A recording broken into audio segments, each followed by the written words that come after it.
Yeah, sort of. In some ways, it's almost like if you were to face off with Vic Viper, and then you had another Vic Viper that had a mustache.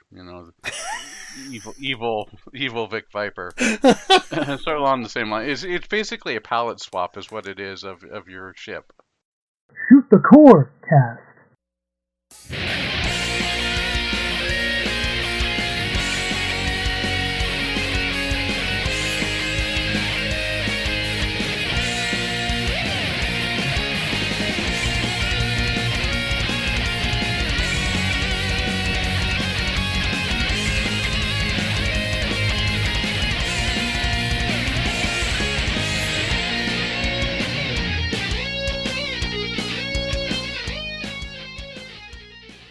Welcome to Shoot the Corecast, the official companion podcast to the RF Generation Shmup Club.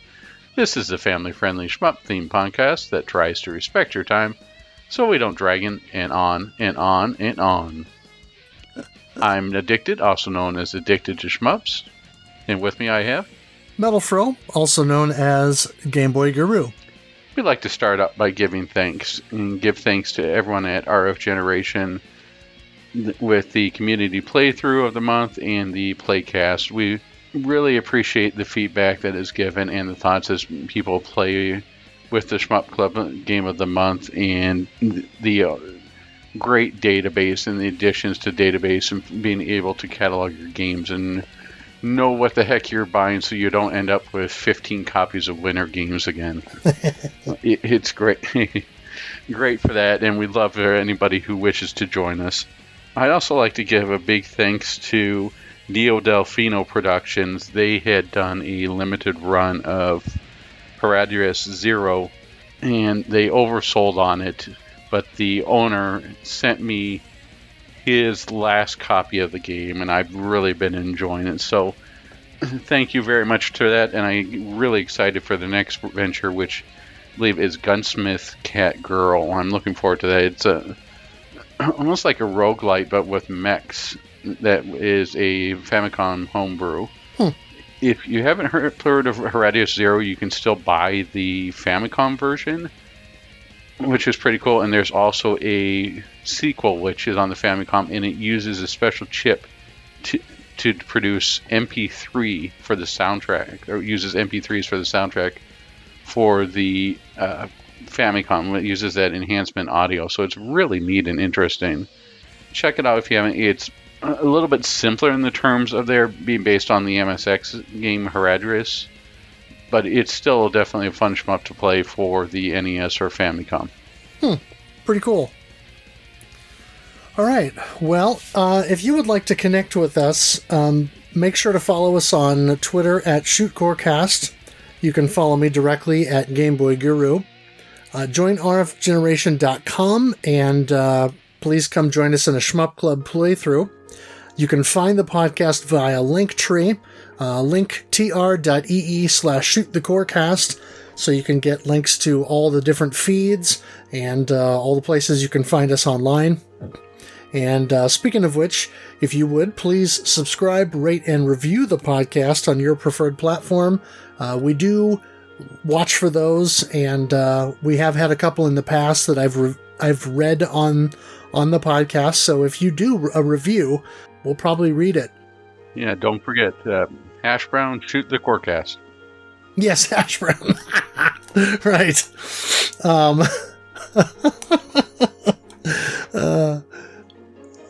the front page of rfgeneration.com, there's also a link to our Discord channel.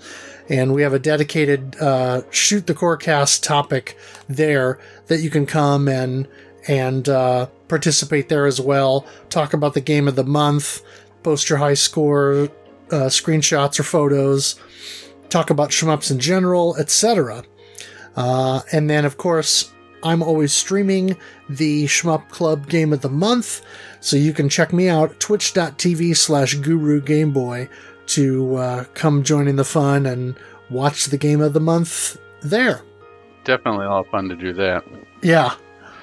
So speaking of the Game of the Month, what we played for April was Vritra Complete Edition on PC. So what makes it complete about Vritra? What makes it the complete edition?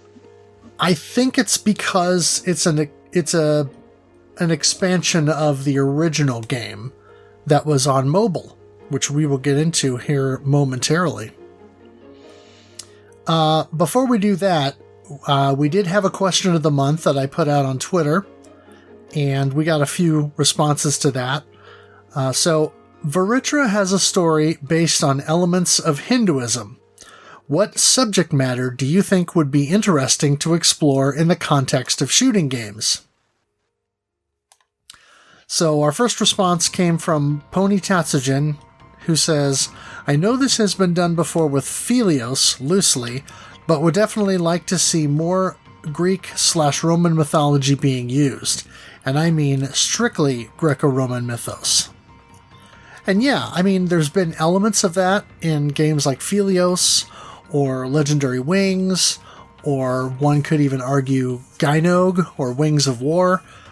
But I don't know that there's been anything that has been super focused or faithful to Greco-Roman mythology. So I would agree that's I was big into Greek mythology growing up, and so that would be a cool subject to kind of dive more into. All right, our next one comes from @b.reality.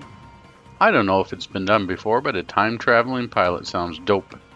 Imagine start off in a biplane like 1943 or something, each level jumps you forward in time to a newly upgraded ship for the time period, eventually reaching off into some future in space. In a second tweet, or perhaps the game would follow a lineage of ace pilots in their continual fight against an evil entity through the generations. Picture the Belmonts of Castlevania, where it's a family of the best pilots that struggle to destroy an alien race each generation. Now, I think that the first game, I would say Time Pilot, already comes close to his first idea. That'd be a neat one to try later on. Yeah, sorry, go ahead. Oh, no, you go ahead. Okay, I was just going to say, but the second idea I really like. I think that that would sort of be neat to make. People really seem to love Rogue Legacy, and it takes that and makes it into an action game. In some ways, a Metroidvania. I would love to see that done in a STG. I think that would be cool. Yeah. The lineage of Guy Kazama or something like that. Yeah. When B-Dot tweeted the first one, I sent him back a message saying the closest things I can think of are Time Pilot, and then, of course, Gekkoden Dan, which kind of sees you time traveling throughout different periods. But then he responded with the second tweet, and as soon as I read that, I tweeted him back and said, that idea is money. Somebody needs to get on that right away, because that is a fantastic idea. Next, we have Chris B. Chips, who says, has the Star Wars series ever done an official shmup game? Because I was thinking about how well that'd work the other day. And of course, I tweeted back to him and said that, as far as I know, the closest thing that has been done is the Empire Strikes Back game on the 2600, which is sort of a Defender-like game. But there really hasn't been an official Star Wars shmup, to my knowledge. Yeah, the closest you're going to get are the 2600 games, right? Maybe you could say sort of the arcade game, right? In some ways. And then you have the Empire Strikes Back, and then you have the Return of the Jedi, which, it's got that giant dance floor that you have to shoot a hole through in order to destroy It's almost like Yar's Revenge in some ways. Right. But the 2600 is good. Those tiles are probably the closest that you'd ever come with. Aside from that, some sequences you'd get in the Super Star Wars trilogy, and some stuff you get from the Namcot, or the Japanese release of Star Wars for the Famicom. And there are a couple of parts in there that are prototypical, but nothing that you consider you're up there with your R-Type or anything like that. It's something to see, that's for certain. Yeah. You know what may be the closest you'll ever get on this? I was thinking those Tiger, the plug and plays. Oh. That's probably where you're going to find the closest thing to those. Right. And there's I've got a couple of the Star Wars plug and plays.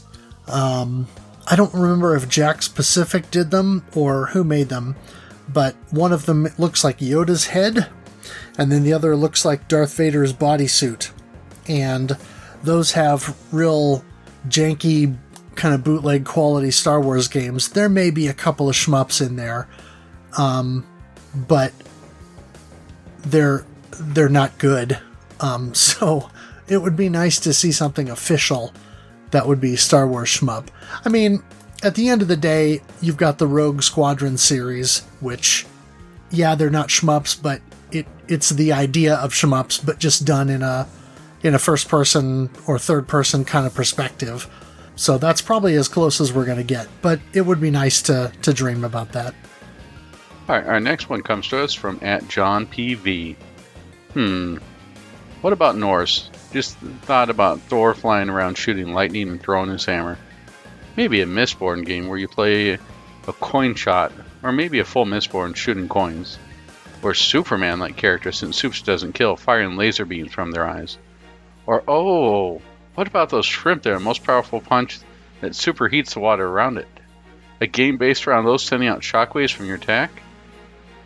And Twitter user @TheRealBazoonin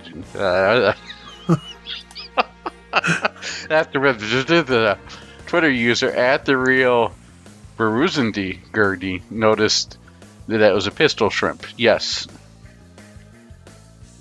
I would have to say the Superman shmup. I would think that, if I remember correctly, the C64 had something that was pretty much that. Huh. It was Superman shooting down stuff. And then the Genesis version of Superman the game, not to be confused with the really, really weird NES or Famicom version, has a more arcadey feel. And I think that even the arcade game, Superman the arcade game, has some of that. Right. It's mainly like Superman shooting asteroids and stuff, and space with lasers. But the C64 is the closest that you're going to get for a Superman STG.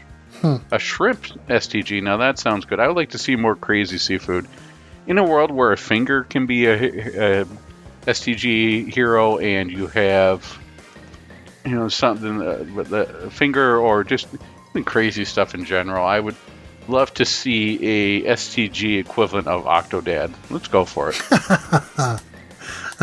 Ace of Seafood as a shmup.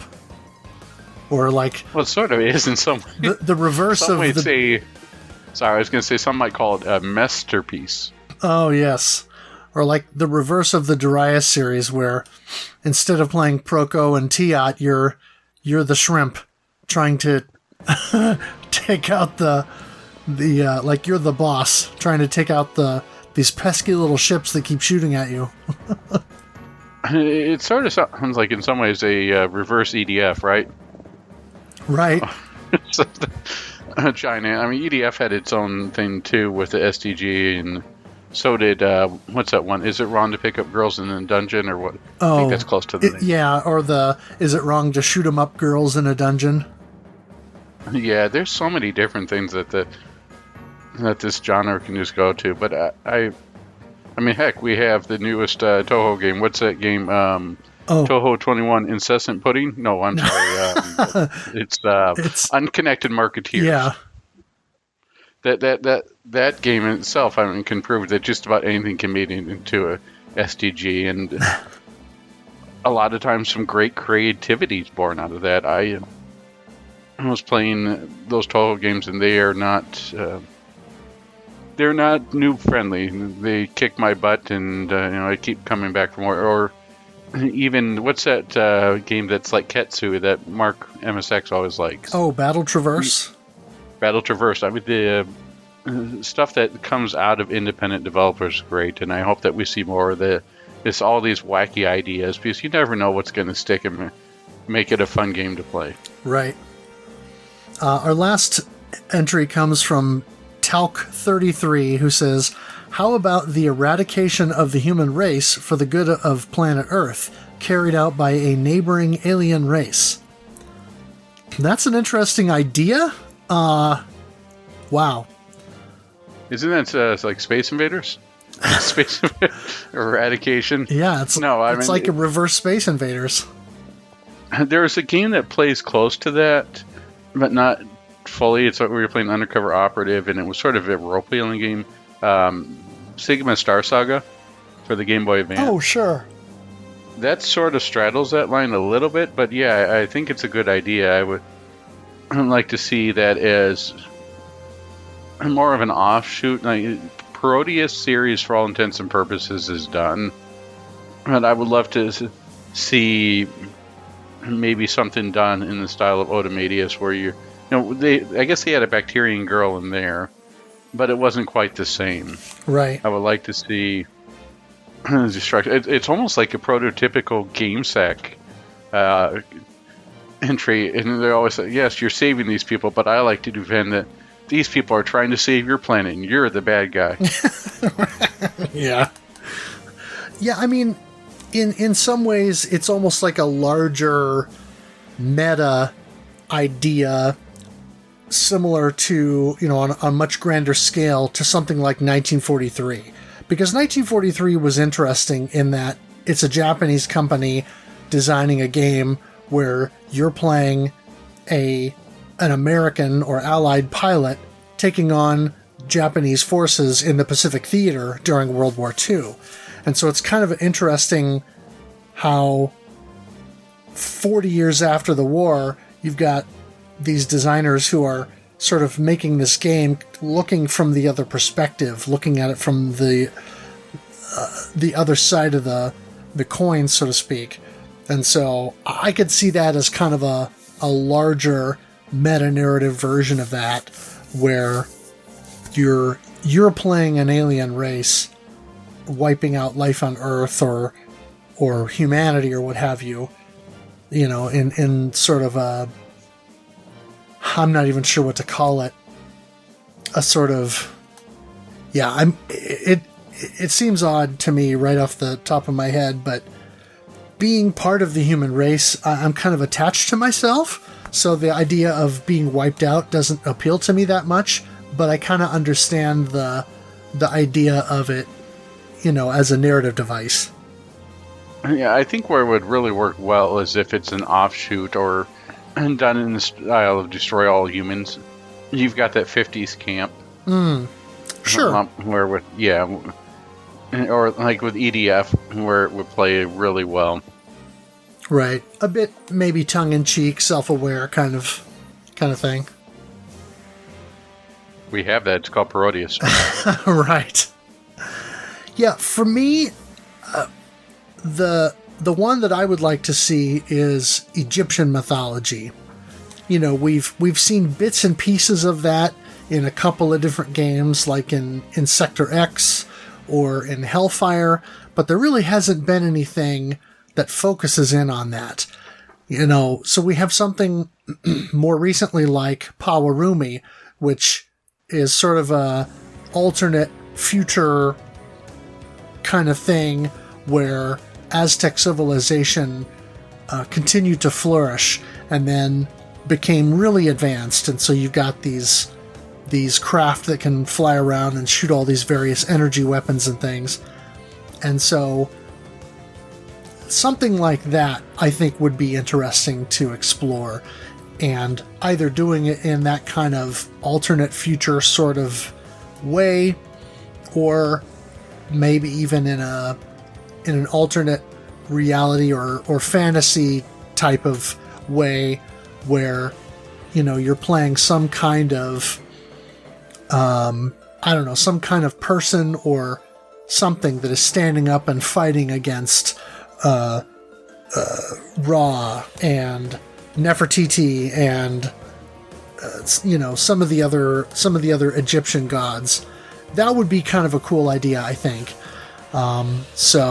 Manufacturer 43 did Pawarumi, so I doubt they're listening, but in the off chance that they are, maybe bring us an Egyptian mythology shmup next. Yeah, I would go with a different. I mean, I like Egyptian. I think that it's definitely needed, but I would definitely go with maybe an Incan one. I think that would be cool.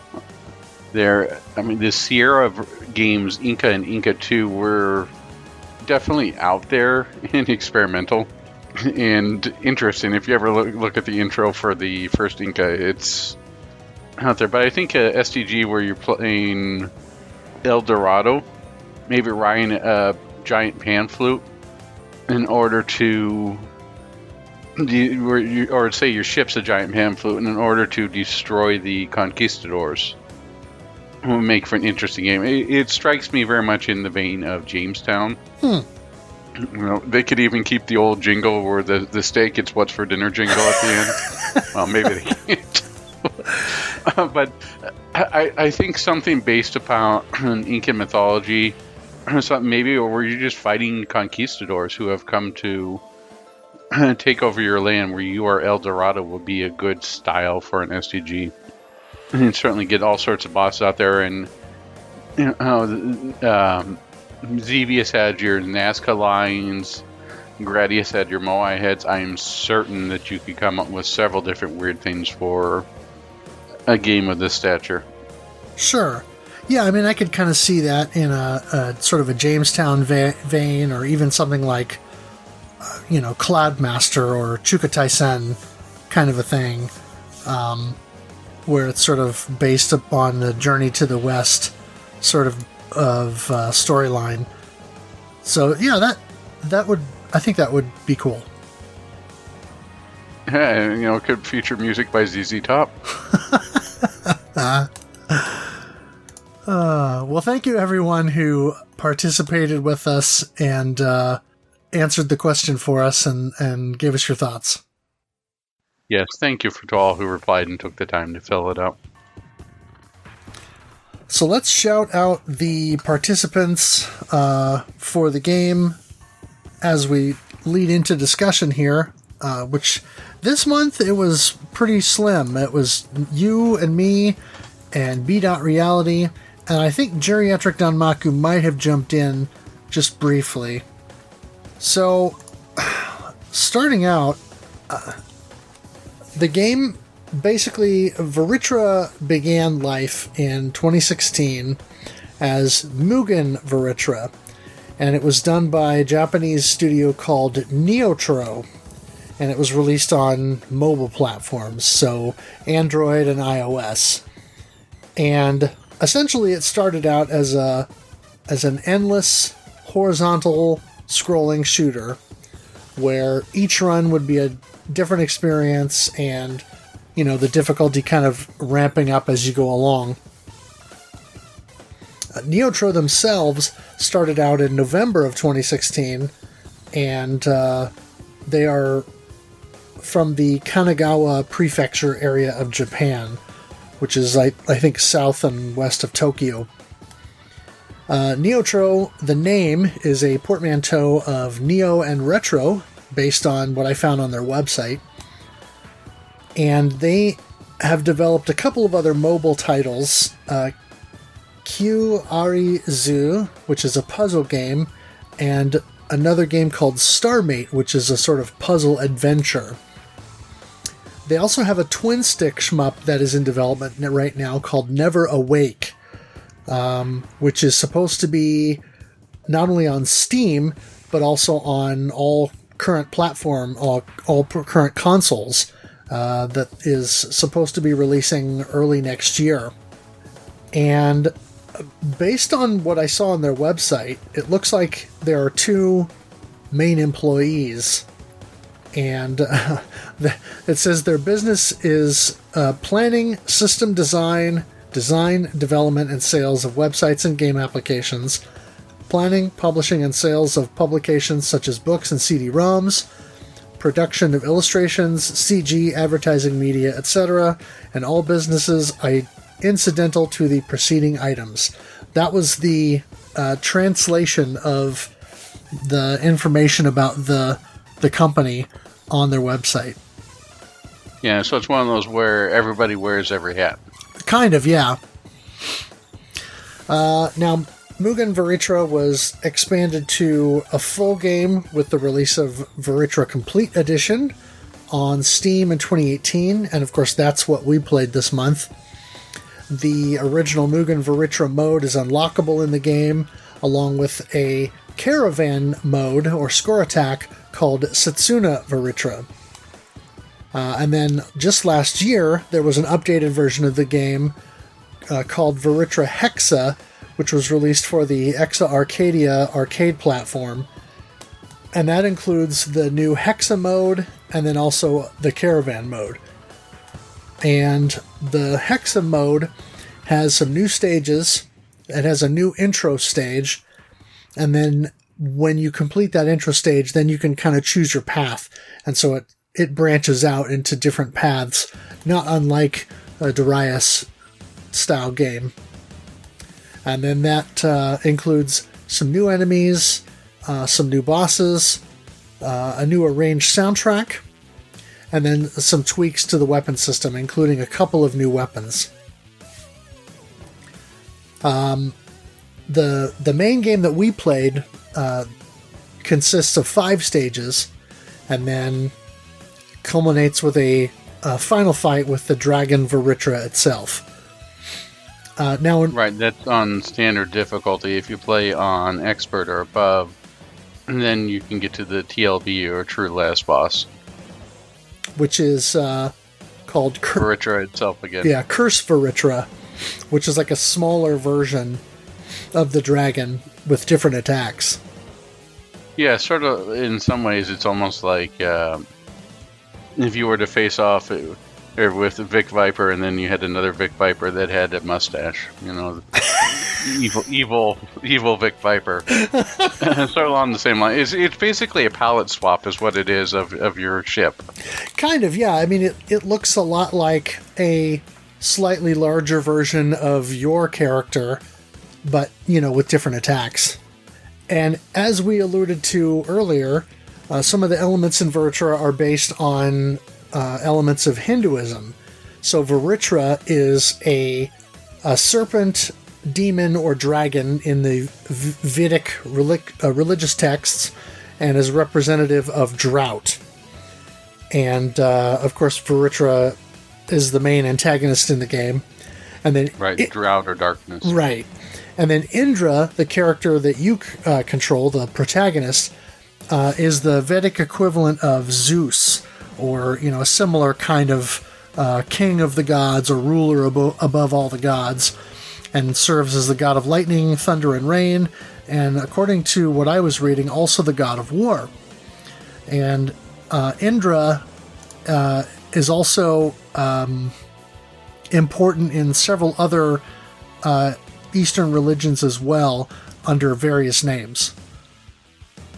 So it's an interesting setup for a shoot 'em up game. It's definitely unique and something that I wouldn't have expected, but it's kind of a neat way to sort of utilize those elements in a different context.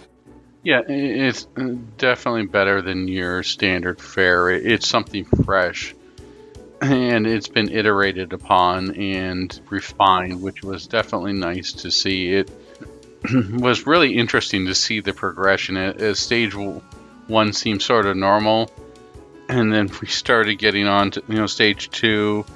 It started to become a little bit more like steampunkish, and then 3 got into full R-type variety. And then 4 went back to, everything is happy and sort of growth. And then 5 just went into very futurist, technical. It's very diverse, but none of them actually just make you question why it's there. It flows and it's natural. It's just, it doesn't come across as any one stage overstaying its welcome. Right. I felt that it was just right for what it was trying to convey, and I didn't feel like anything went on too long or anything was cut short. Breath of fresh air. Yeah. Well, and I guess that kind of leads nicely into talking about the 5 stages of the game, because each stage is specifically themed and has one of the cool things is, you remember when we did Jamestown, the setup for each stage was this lengthy sort of deal that was sort of dramatic in its in its setup in terms of a brief explanation of what that stage was supposed to be. That, it was a daring rescue, or it was infiltrating the enemy base, or whatever it was. And this game does something similar, and it has these sort of short bursts of story, right? Yes. The only thing that I would say to that is they go by so fast. I could only read a few words each time, and I sort of had to piece it together. Right. I wish that maybe had been spoken. I was recently watching the Star Wars Clone series with my son, and I think that maybe a voiceover intro like that would be a welcome, or letting the players know, like right before. It doesn't need to be with the stage, but like in a black screen with a or a background, something to give a little bit more story. You know what I'm talking about, when those emulated newsreels from the 1930s? Yeah. Like News of the World, that type of narrative where it talks over and shows that, or maybe just like a screen beforehand. He's trying to put it right when the action starts.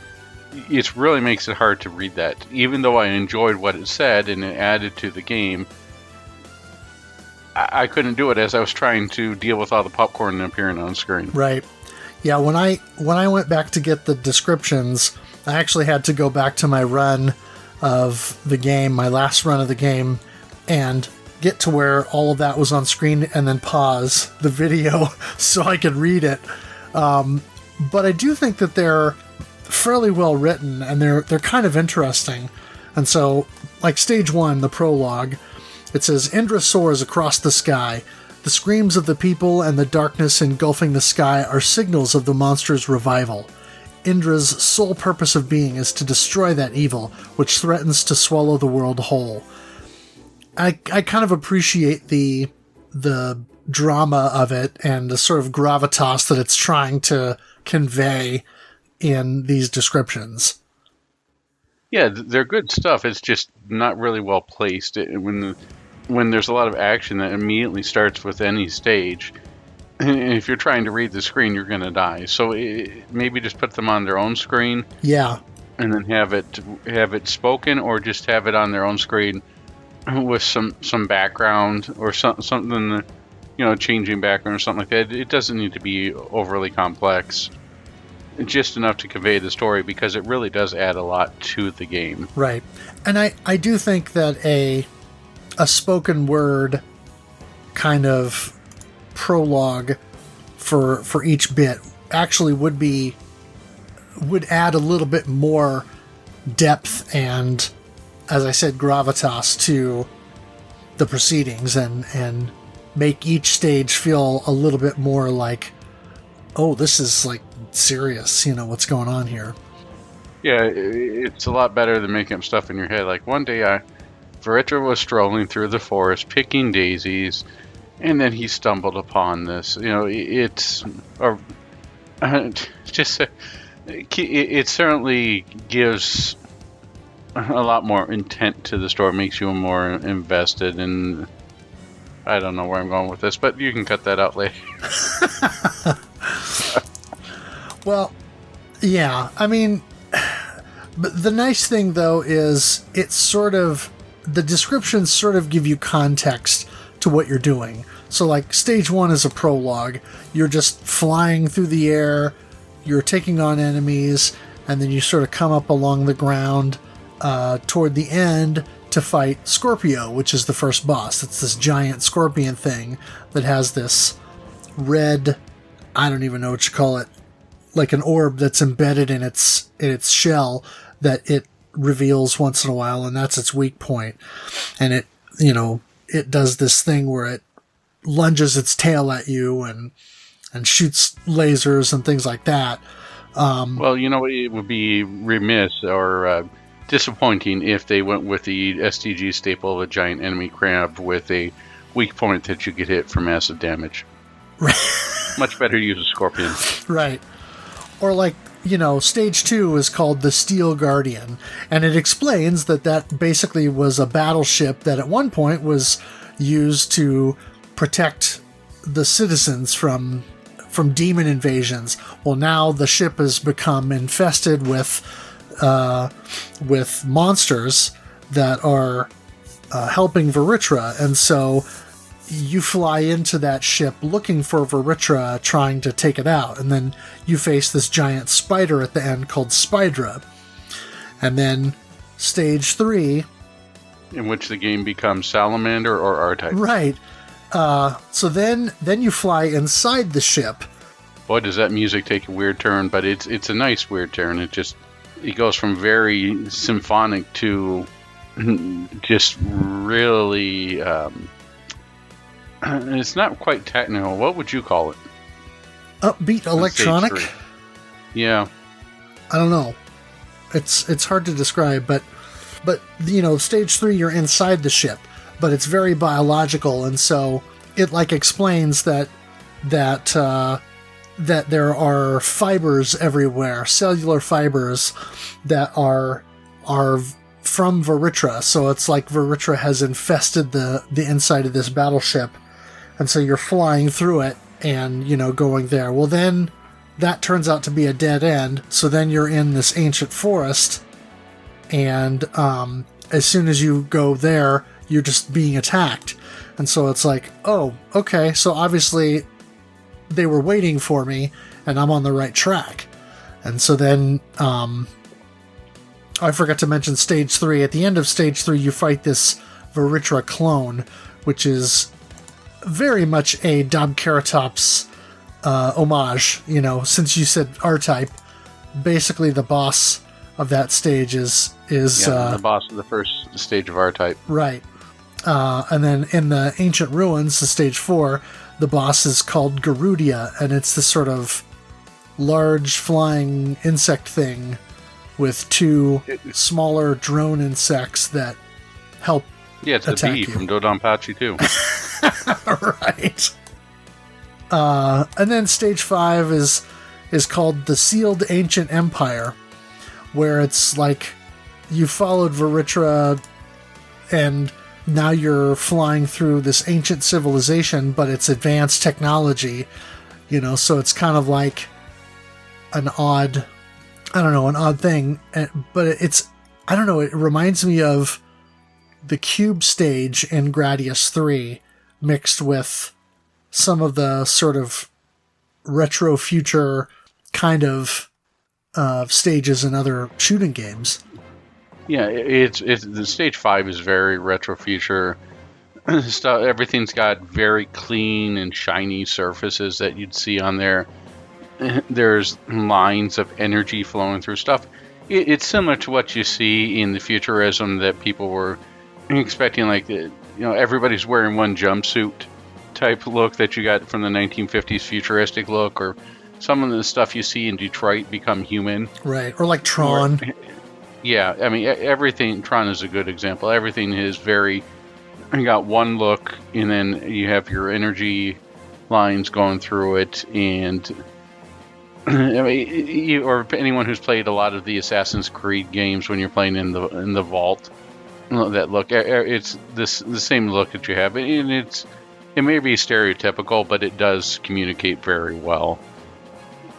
And I think that the way that they use the box as shields for attacks that the boss throws out and some of the enemies throw out really plays well to it. So it's more than just set dressing. It helps with the flow of the game and gives you an idea that these are here for a purpose. And man, that stage 5 boss really makes good use of those stuff, and I think that he's the hardest boss in the game, in my opinion. Oh, Obmont, the stage 5 boss?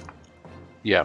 Yeah, I had a lot of trouble with him early on, but that's one of those fights that there are a couple of things you can do to help make that fight easier. One of the things that I noted when I was watching B.Reality stream the game is there's a couple of times during that fight where he'll bum rush you and just get right up in your face. And the thing that I found is when he does that, don't move unless you need to make an adjustment to get out of the way of one of those floating cubes that comes along. But otherwise, the lasers that he shoots will go around you, and if you can then blast him with one of your boost shots, then you can make him back off and move into the next phase. Yeah, and the one thing that I found helpful in this game, is the way that this game handled speed. It was nice to just be able to press a button and adjust the speed instead of having to deal with power-ups or anything else, and it allowed me to get a good flow, which is really what's needed for when playing on expert or above. Yeah. It's something where you're constantly going to have to be dodging and maneuvering through, and you really got to know your spacing and the dragon's hitbox. And it felt good to avoid a lot of the usual Gradius syndrome that could come with this title, where you have A and B sets of upgrades, right? Right. Your first upgrade starts out with I can't remember. There are 4 different colors, right? There's a blue, there's a yellow, a green, and a purple for both sets. And then after a while playing on the first set, you can unlock the second set. But I got to be honest, when the second set purple is what seems to make the most sense for playing the game. Especially on expert, those of you familiar with the laser and R-type Leo, or it can angle itself at right angles down or up in attack stuff. That's what the purple laser does, and at least in set B. And that is so invaluable. I think that stage 4 on expert would be, even when I saw you playing on normal, where they have spots where they have, similar to what would be in Gradius, you have little bases down below that then shoot out ships that go straight upwards and then go in an L shape in order to fly out and attack you. But trying to attack those with any other weapon but that purple just seems really hard to do. I don't know how you're gonna get in there and destroy those. It's one of the things where the weapon choices are nice, but they sort of fall apart when you're playing on the higher difficulties and forcing you to choose one path. I wish that there would have been a little bit more thought put into those. Sure. Well, speaking of which, the game does... One of the things that is interesting about this game is that, unlike a lot of traditional Japanese design shmups, where it's one-hit death, you actually get a life bar of sorts in this game, where essentially you get 3 hits per life. And so you have the ability to take 3 hits before you lose a dragon and, sacrifice a life. Which I think is actually a good thing in this game, because the hitbox is a little bit indeterminate. I think it's kind of the dragon's main center body portion, but I didn't feel like, even by the time I got done with the game at the end of the month, I didn't feel like I had a super good handle on exactly where you could take where you were going to take damage and where you weren't. There were times that I felt like I got a little bit too close to maybe a rock face or something, and I took damage, and I felt like, should I really have taken damage there? Wasn't it just my tail overlapping kind of a thing? Or maybe getting too close to the ground or something like that. So there were times where it felt like, I don't know, like maybe the hitbox was a little bit bigger than it ought to be, but then other times where I felt like I probably should be taking damage, but I'm not. So it wasn't quite clear to me what the hitbox actually was, because there's no indicator. Yeah, I ran into a little bit of that too. I would say it's not quite as large as you'd see in Odomedius, but it's not something quite small and manageable as you're going to get in Danmaku. It was a little bit hard to tell, and that goes into maybe a quality of life feature that they could add, where you could just turn on easy mode or normal mode or whatever they want. You could turn on and actually see the hitbox. Right. Yeah, even if it's not just a big neon colored blob over your character that sort of ruins the aesthetic of the game, even if they did something subtle like make the hitbox portion of the ship glow lightly or pulsate somehow, and sort of make it look like it's natural in the context of the game, but give us some kind of indication as to where you're actually going to take damage. Speaking of damage, one of the things I found interesting about this game, and I'm not sure if I like it or not, but it was definitely interesting, is the bullets match the stage in color. Usually with an STG, you're going to have different types of bullets, right? Or you're going to say like, oh, these are the fast bullets, these are small bullets, and you'll see, shining bullets, and like there's all sorts of, there's bullets of the rainbow these days with the Danmaku games.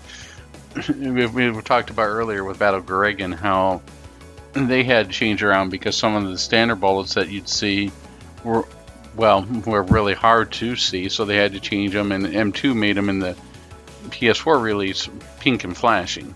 Right. To help people differentiate. What with these is it's the shape of the bullets. And so in the first stage, black stands out better for the staple color of bullets, so they went with that.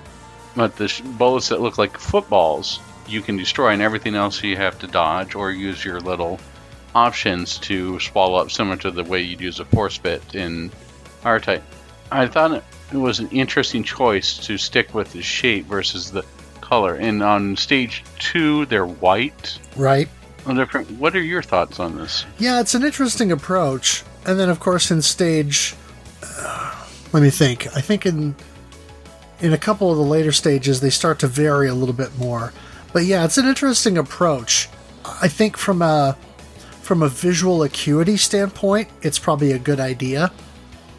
It doesn't necessarily lend itself to continuity, but from a playability standpoint, I think it works. Yeah, it's one of those things that I could take or leave it, but I think it works pretty well for this. I don't know. I wonder if this... I guess I'm stuck on whether or not this is a trend I want to see going forward, or this is something that only seems to work in this game. Yeah, I think for the art style that they went with, it works. If you're going to go with something a little bit more low resolution, so to speak, something that's much more of a retro pixel art type of game, like we talked about with Demonizer, or as we've talked about in the past with something like Battle Guregen or Ketsui, you probably wouldn't want to do that because you need something that's going to stand out a little bit more against all the backgrounds and be very visually distinct. But here, with the kind of graphical style and visual aesthetic that they're going for, I don't know, it kind of works. The other thing I'm wondering about too is how this started out as a mobile game, right? Yeah. So I wonder if some of these design choices were made because they expect people to be playing on small phones or maybe tablets. That's possible. Yeah, that's possible. Real quickly, I wanted to go over the last stage. I know we talked about this. Last stage really is a big fight against Vritra itself in a giant dragon form. I like the way that this boss battle was done. There's not really any lead into it. I mean, there's a couple popcorn enemies, but that's really about it. It seemed in some ways anticlimactic. I mean, I like the grandeur of it and the aesthetic, but it seemed a lot easier versus the stage 5 boss that I fought, or even the stage 4 boss before it. Yeah, I would agree. The fight with Vritra is definitely easier than the 2 boss fights that precede it. It's not insultingly easy, like, the original Gradius or what have you, when you get to the end and you just have to shoot the connectors for the brain or what have you. Those were done on purpose, though. Right. Those were done to start saying, you've earned it, you've gotten this far, you went through all this, here's your break. Right. But there was still some challenge to it, and it was an interesting set piece. Yeah, as Mark would like to say, you can't sit at the middle of the screen and just hit the fire button and win. Right. Yeah, you definitely have to be a lot more active and a lot more mobile in that fight. Now, Vritra has 4 difficulty levels. There's normal, which starts you with 5 lives, but then there's no extend score, so you have no opportunity to earn extra lives. Yep, and keep in mind, as we talked about earlier, each one of these lives gives you 3 hits before you lose it. Correct. And normal is the easiest difficulty. Then there's arcade, where you start with 3 lives, and then you earn extends at 2 million and 7 million points. Expert starts you off again 3 lives, and you earn extends at 4 million and 12 million. And then insane difficulty, you earn extends at 6 million and 15 million points. Yeah, insane difficulty lives up to its name. Yeah. It is brutally hard. Not quite Gradius 3 hard, or Gradius 3 arcade hard, but boy, does it come close. Export difficulty is a lot more manageable. That's where I played most of my time, and I can make it to stage 3, usually on 1 credit, and even so, that was quite a challenge to deal with, especially that spider boss. It loves to activate that focus laser. Oh, yeah. Quite a bit in expert. With the arcade mode, the one thing I would like to test out and see if that's actually just the Arcadia port in standard difficulty from the arcade mode. Oh, sure. That would be interesting if they use that as the basis for the Exa Arcadia release. I feel like that in some ways I sort of missed the boat with the Sharp X68K and how most of the stuff was developed, but I swear the Arcadia is becoming almost like this generation's Sharp X68K, where it may be worth the asking price, which is a pretty high asking price, in order to be able to play some of these games. Right. Because they're so well done. Yeah. I just saw Gimmick was ported. We have this. We have Natsuki. I'm going to say it again. Natsuki Chronicles. And then what other titles are on there? I know there's some other SDGs. Is it Raiden on there? There's a port of Infinos, or Infinos Gaiden. There's Akata Blue, which is, of course, started as a mobile game, and then now there's an arcade version that is a full-fledged campaign. And then there's also an EXA version of Doronpachi Sadaojo. All right, SDOJ. Yeah. I think it's SDOJ Exa label is what it's called, actually. So, yeah, plenty of stuff going on there. Really does strike me as the Sharp X68K of our time. Kinda. And then also there's an arcade port now of Blazing Chrome on that platform. Oh, that may have sealed it. I know what you're budgeting for next year. Forget the garage. Forget a new house. Forget that roof. We're bringing in a Sharp... oh my gosh. We're bringing in Arcadia. Right.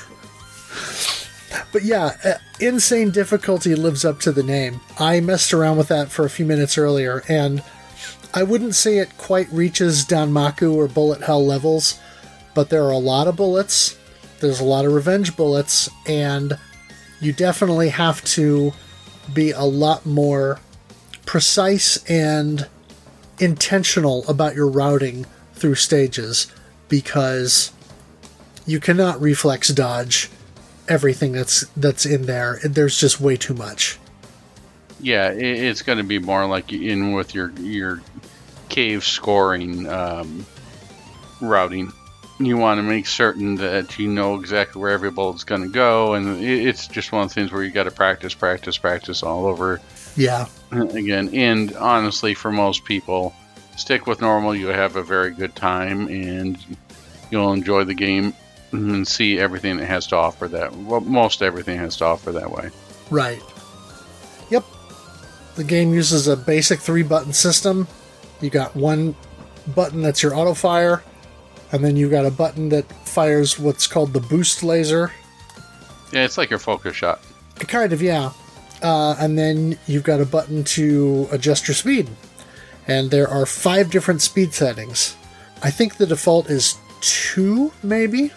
It's either 2 or 3, so you're close enough. Yeah, I found that 3 or 4 was probably the sweet spot. But I spent a lot of time playing on the default, and I found that was okay for most of my play. But yeah, there were definitely times when I probably should have bumped it up. When I was playing on Expert, I thought that 5 might be needed, but I ended up playing most of it on 4. That seemed to be the sweet spot with Expert. Allow you to fly around enough, but not so fast where you're flying into stuff unintentionally. Right. Yeah, and so that kind of transitions over into talking about the focus shot or the boost laser, which is kind of the main mechanic of the game. So when you first start and go to play the game, you're given a choice of your weapon type, and of course you've got Type A and Type B. A Type A is a series of 4 weapons with these different colors. And then Type B is a second set of weapons with kind of the same color scheme, but they're different function. And so the idea is that you've got your regular auto fire shot that you can use, and then with this boost mechanic, you press the button to shoot this thick laser or like fire out of a dragon's mouth. Almost reminds me of classic Godzilla, where you've got this just almost beam of flame coming out of its mouth. And so that is a stronger shot or stronger weapon, but there's a gauge at the bottom of the screen that essentially gives you however much of that you have allotted. Well, for each weapon type that you pick or that you use, it has a different function, secondary function during this boost mode. And so then, depending on which weapon you choose or which weapon you collect throughout the game, then that can strategically change how you use that. And then also, of course, the boost mechanic is the main draw for the scoring as well, which we can get into later.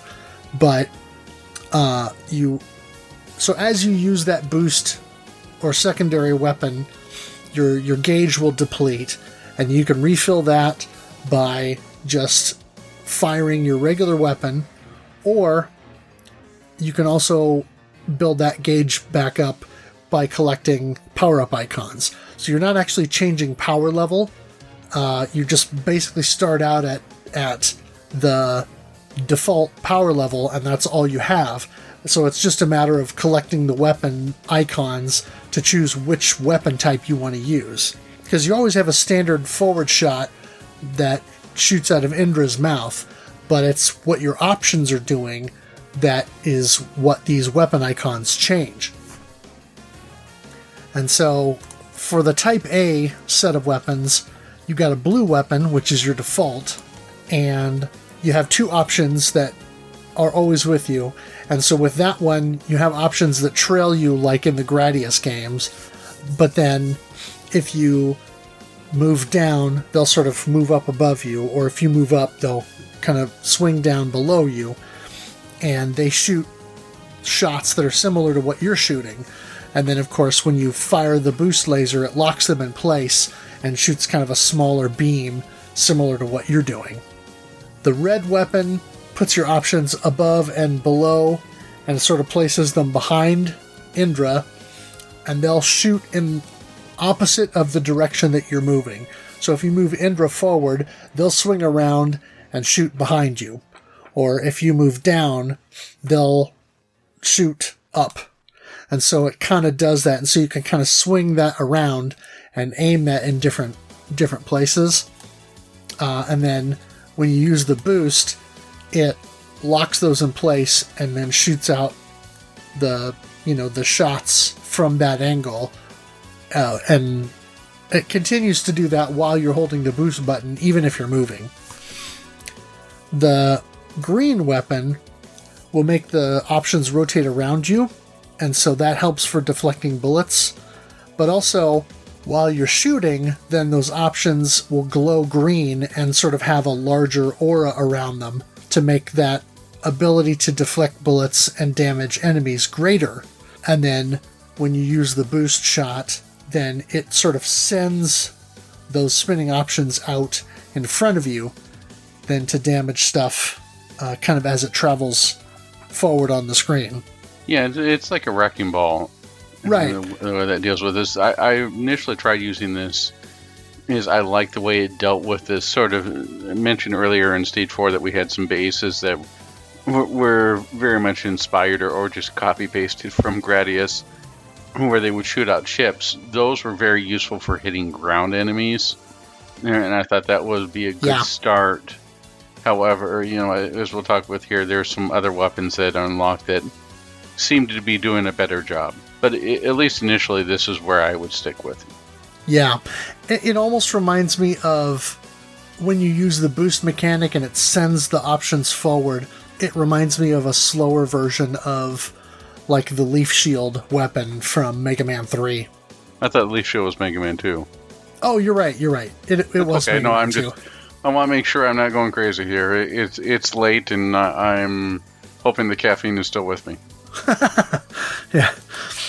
And then the yellow weapon puts the options kind of behind you and then angles them out slightly. And so they're shooting these yellow shots out at an angle while you're shooting forward.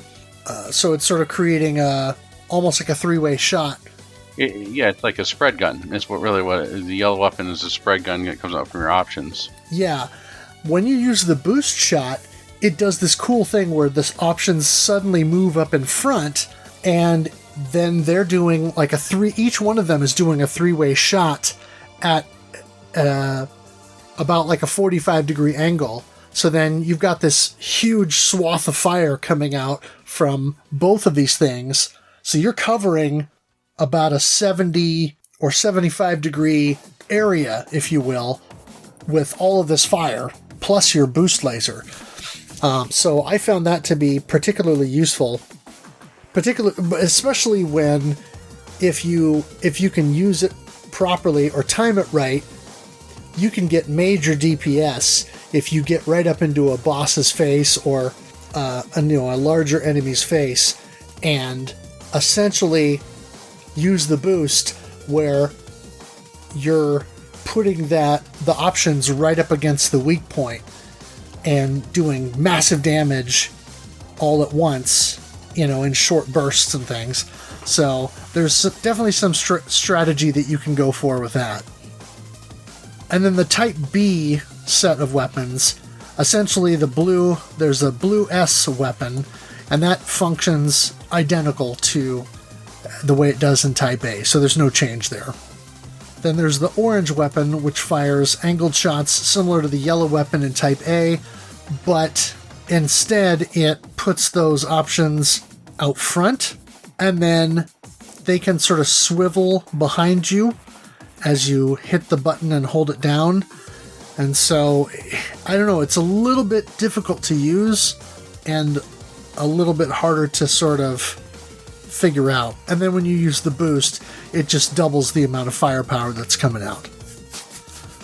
The emerald weapon puts the options above and below you, similar to the yellow in Type A, sort of at a slight angle, and it shoots these large green rings that are not unlike the nuclear Cheerios, so to speak, that you get from the Moai in the Gradius games. Yeah, I always thought the Emerald weapon was this game's ripple laser. In a way, it kind of is. It covers a large area, and it does a decent amount of damage, and so it's sort of like the spread gun in this type, but in a more effective way, I guess. So it's a pretty good weapon for covering a lot of area. I know this is the one that B.Reality favored when he was playing. And then when you do the boost laser, it sort of sets the options wherever you are when you activate it, and then they sort of twirl around and do like a Vulcan kind of cannon shot, and then you can move around and they'll stay in place. So it's similar to the I don't remember which one it was from Jamestown, where you would activate your focus shot and it would sort of drop these two drones that would create the laser. And as long as you were holding the button down, that laser would stay even if you were moving around elsewhere on the screen. And so it kind of functions the same way. And then the purple laser, which is what you were talking about. The R-Type laser. R-Type Leo laser. It's basically the green laser from R-Type Leo, but as purple. And so your options sit above and below Indra, centered, and then, like the red weapon in Type A, it aims based on your movement, except it's only forward and backward. So if you move backward, the lasers will fire forward. If you move forward, they'll fire backward. But they'll do the same kind of thing where they'll shoot straight out and then they'll angle 90 degrees up or down to hit whatever their target is.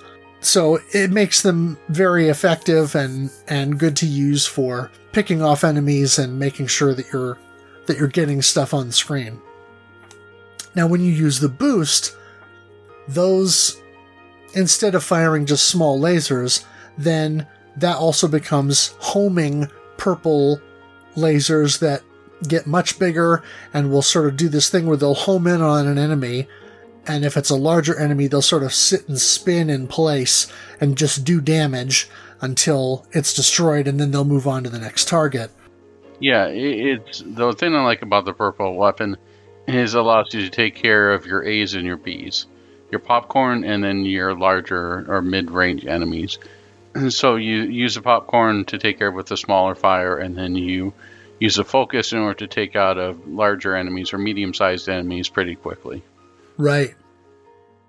You were talking before about quality of life features. The one major quality of life feature that it does have is that there is a practice mode where when you go in and play the game, as you reach different stages, those will unlock then for practice. So that would give you the ability to essentially do stage level practice.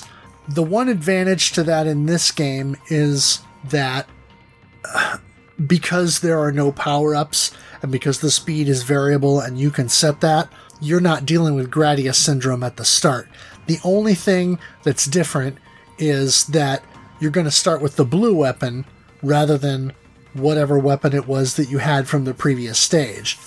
However, generally speaking, at the start of every stage, you're given an opportunity to pick one of the 4 weapons, so you only have to slightly adjust your strategy a little bit for the first few seconds of that stage until you pick up your weapon of choice, and then you can kind of route the rest of the stage by doing that.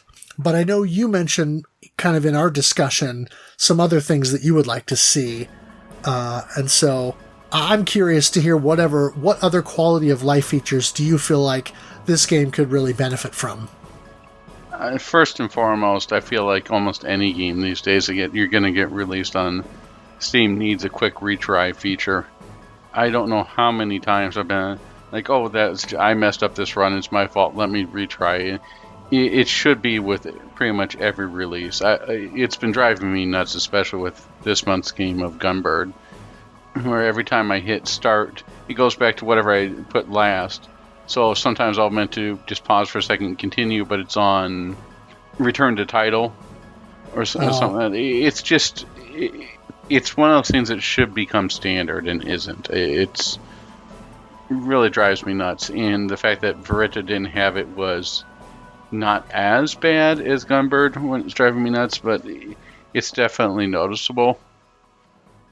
Some of the other stuff would have been nice too, sort of maybe some gauges or something to get a better idea of how scoring is reached if you wanted to properly route through it. And granted, it's not your Danmaku style where it's made for a little bit of a slower pace, where you're not grazing by millions of bullets on screen.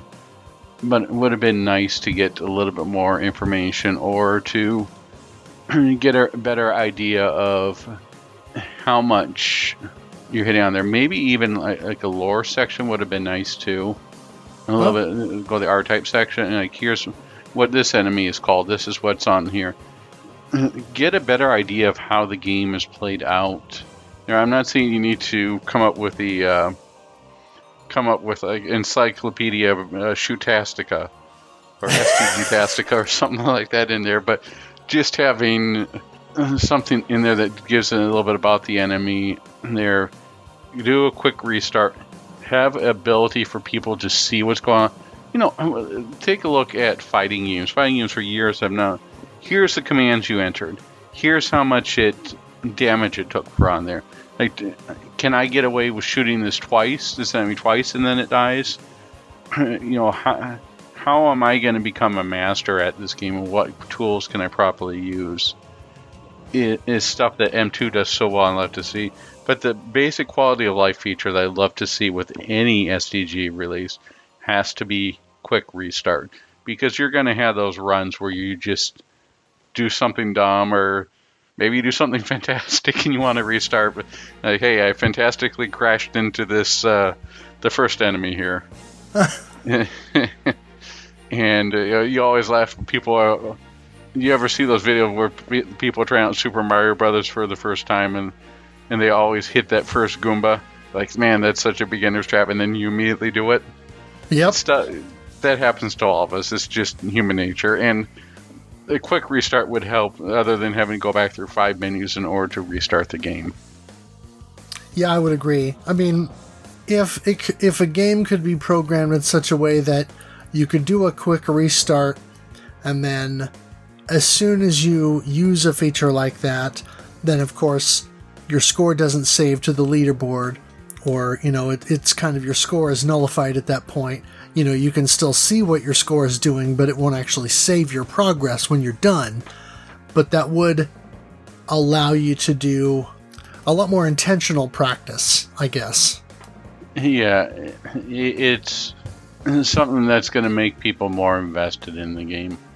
I would also like to see an option for a soundtrack there, to be able to at least play some of there. Because the soundtrack in this game is quite good. I don't know if it's something that I would listen outside, but for the most part, we'll talk about Stage 5 in a little bit here, but for the most part, it fit very well and it was enjoyable. It wasn't something that... It wasn't in meh territory. It was more towards the, hey, this is pretty good territory. Right.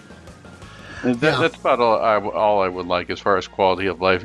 Give me a reason to keep playing the game beyond the TLB. Let's shooting games, they have their sort of phases on them, right? You get into them with your, hey, this is fun, I'm going to credit feed my way through just to see this game. And then you get the people who start to get more serious, and that's what the TLB mode and stuff is for, the second loop. And then you get the people who become absolute monsters, or the speedrunners on this, who really need those quality of life features. The quick, I can't tell you, even watching, I know it wasn't, it was a Ketsui, Moglar. Watching Moglar do a stream, and he ended up having to restart 3 or 4 times before he finally got to the point where he felt comfortable enough to continue on with his run. That type of stuff just, I think, needs to be put in with every game in order to give those people who are going to become truly invested in your game and champion your game a reason to do so. Yeah, and I will say, when I was practicing, that I reached a point where I started to use practice mode intentionally because I had kind of hit a wall with stage 4. So I started to do specific practice on stage 4 and then stage 5, which allowed me to make enough progress within the course of the month to, get my clear on normal by the end of the month, literally the last day that I played it. So at least there's that, and it does help. Yeah, it's definitely has more than most as far as quality of life features.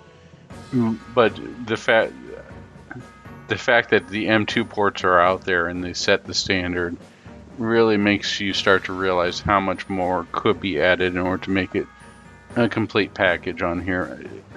Right. And that's not a detriment to the game. It's just that the bar is so high that it makes it easier to see this. The game is totally playable and thoroughly enjoyable in its current form. It's just more stuff that I would like to see to get to the next level. Yeah. Now, as I mentioned toward the early part of the episode, you can unlock the original Mugen Vritra by beating the game. Essentially, if you credit feed your way through the game, you can unlock this mode. And so this is the initial, what spawned the game to begin with. And so it's an endless mode, and you choose your weapon type before you start, and then that's what you're going to use that whole run. There are no power-up icons to collect because you've already chosen your weapon.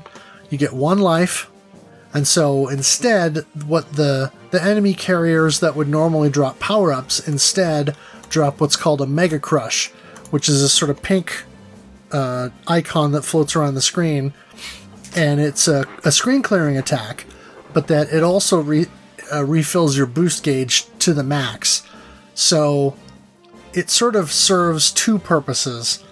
It's your get out of jail free card, since you don't have lives, that allows you to kind of clear the screen from all the insanity that's going on. But also, once you run out of your boost attack, you can grab one of those quick to refill it instantly so that you can start doing that. So it really lends itself to a kind of score attack sort of approach by encouraging you to use the boost as much as possible to take out almost everything, and grabbing those Mega Crush deals to refill when you need to. And it's interesting because it's segmented up into these short little snippets, and they're called waves, and they're sort of randomly generated each time you play, and so you might see different things that are the same from one session to the next, but they sort of structure them in a way that you can kind of get them in a random order. The other cool thing I thought about was that each of those waves is named after like a rock or a heavy metal song. And so when I was messing with it earlier, I noticed that one of the waves was called Don't Stop Me Now, which is a Queen song. And then there was one called Painkiller, which is a Judas Priest song. And then there was one called Master of Puppets, which of course is Metallica. And there was another one that was called Light My Fire, which is a Doors song. And so I thought that was kind of cool, a nice little homage that they're doing with that, so that each little snippet or segment is a call to some kind of an artist or song. But then the Mugen mode does have its own unique music track. Did you mess around with Mugen mode much? I did not at all. In fact, as usual, I spent my time going around the expert mode roundabout. Sure. Continuously trying. This sounds pretty cool, though. I'll have to check this out. That's one of the things that I would love to have in the future. And some of the stuff is, Ketsui had all these arranged soundtrack modes. I would love to have a metal or maybe a different take on the soundtrack. The soundtrack was good, but having multiple modes to choose from would certainly prevent drain out as you're trying to get to the TLB or practice modes. Sure. The other mode that you unlock, which is odd because even though the original game was called Mugen Vritra, when you select Mugen Vritra from the menu, you're given two options: Mugen Vritra and then Setsuna Vritra, which is the score or like the time attack or caravan style mode. And you get 2.5 minutes, you get 5 lives. When I was playing, I noticed there were times when it said secret bonus unlocked. So apparently there are secret bonuses that you can unlock, which is a thing in caravan shooters. There's also something called the All Crush bonus. There are these spots where there's a whole row of these boxes, I guess you could call them, or, terminal things that are in the scenery kind of behind you. And if you destroy the whole line of them, then you get this All Crush bonus. But the big thing with the Setsuna Vritra is as you take out enemies, they drop these large pink crystals. And so each one of those crystals will refill a little bit of your boost gauge. And so, kind of like the Mega Crush with the Mugen mode, this allows you to use the boost a lot and then make sure that you then go and mop up all the pink crystals so that you can continue to use that for scoring. And because you only have 2.5 minutes, the thing you want to focus on is quick kills of the larger enemies and of like the boss and mid-boss characters that come out, because then you can milk a few extra enemy waves to make sure and maximize your score. So between quick kills, getting all the pink crystals, using the boost mode to make sure that you're ramping up your multiplier, and then kind of all that in combination is really how you maximize your score in that. So it's a pretty interesting mode. And of course at 2.5 minutes, you can jump in, fire that up a few times, and it's going to respect your time because you'll be able to just play for however many times makes sense and then stop. I take it you didn't mess with this mode either. Unfortunately, no, I did not. You have more experience with the modes of Vritra than I do. Yeah, I would definitely recommend giving this one a shot. It's pretty hectic, and it's a lot of fun. I quite enjoyed this. And since it's 2.5 minutes and 5 lives, even with as much as is going on in the game, you can pretty well be assured that unless you're playing like complete and total garbage, you're going to get through that 2.5 minutes with at least one life intact, and you're going to feel pretty powerful mowing everything down with the boost and then flying all over the screen to grab all these crystals, so you can kind of keep doing that. So it's a fun little gameplay loop. Sounds interesting. I'll give it a shot. One of the things that I noted when we looked at selecting this game, and when I booted it up to play it the first time, is that this game is very pretty. What's your take on the graphics? Initially, I was a bit off put because everything seemed very clean cut, and everything was drawn really well, which it just seemed very, I don't know, maybe it's because the assets were initially made for phones and it was a mobile game. Things seemed a little bit off-putting, I would say. However, the art style sort of grew on me, and after playing it for a little bit, it didn't bother me. But I think I'm very used to the pixel art aesthetic, where this just was different. Yeah. Everything is very detailed, and the thing that I find interesting is, of course, now as we are recording this, R-Type Final 2 has been out for a couple of weeks now, and so going in and comparing to that, when I first played this game, I thought, this almost looks a little too slick. Well, now, of course, playing R-Type Final 2, now part of me is thinking, well, this looks a little too slick in reference to that game, and by comparison, Vritra looks a bit less slick and perhaps a bit more appropriate. I don't know. It's kind of weird how that works, where you have that point of comparison. Yeah, it's definitely unique, and I could see where it might throw some people off. When you mention STGs in general, most people are going to go for the pixel art aesthetic, and it seems to be what all of the prevalent stuff is put upon, unless you're dealing with something like, let's say, Death Smiles for Cave, where you've got more of a modern 3D look. And even within Cave, what's that one title that no one likes? Or I should say, not no one, but most people don't like. They consider Cave's worse, not worse. And where it has a melee action you can do within there. It came out for the PS1. Oh, you're not Cave. You're talking Psycho, Soul Divide. Was it Psycho I'm thinking of instead? Yeah, Soul Divide? Yeah. Okay. Yeah, it just seems to give... that's one of the things that's very divisive, because it's very... almost feel like CG heavy in some ways. The graphics can be off-putting to people with that game. It's hard to do 3D in a shooter and make it look well. That's why I'm giving, as I'm playing stuff more and more, I'm giving praise to Gradius 5. They're more praise to, for what it is, R-Type Delta. I mean, I really like R-Type Delta. But it's hampered, of course, because of the PS1, but still, it does a good job with the hardware base on which it's on.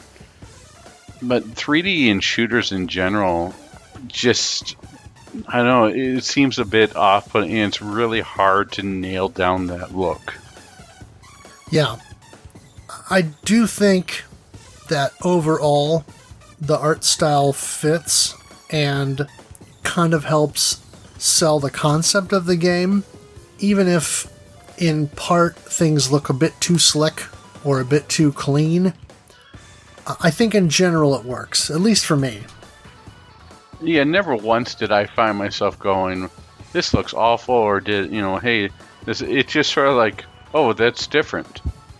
And it felt different. I guess the closest analogy I could come up with is if you suddenly woke up tomorrow and your steering wheel was on the different side of your car than what normally is. It's not going to keep you from driving your car.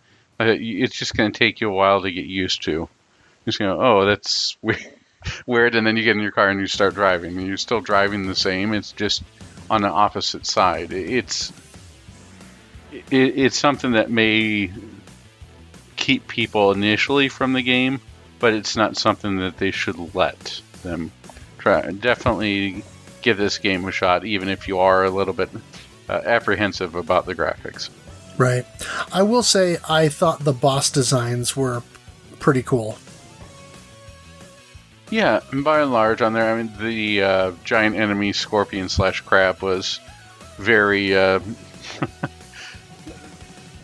very standard design on there, but and so was the spider to a point, but they're stereotypes for a reason, because they work so well in SDGs. The stage 3 boss was a neat take, even if it was a little bit of a copy of the stage 1 boss from R-Type. You can't sort of go wrong with it. It's iconic, right? It instantly reminds you of the work of H.R. Giger and Geiger and the Aliens franchise. It's got that very visual aesthetic that you still don't see in games these days.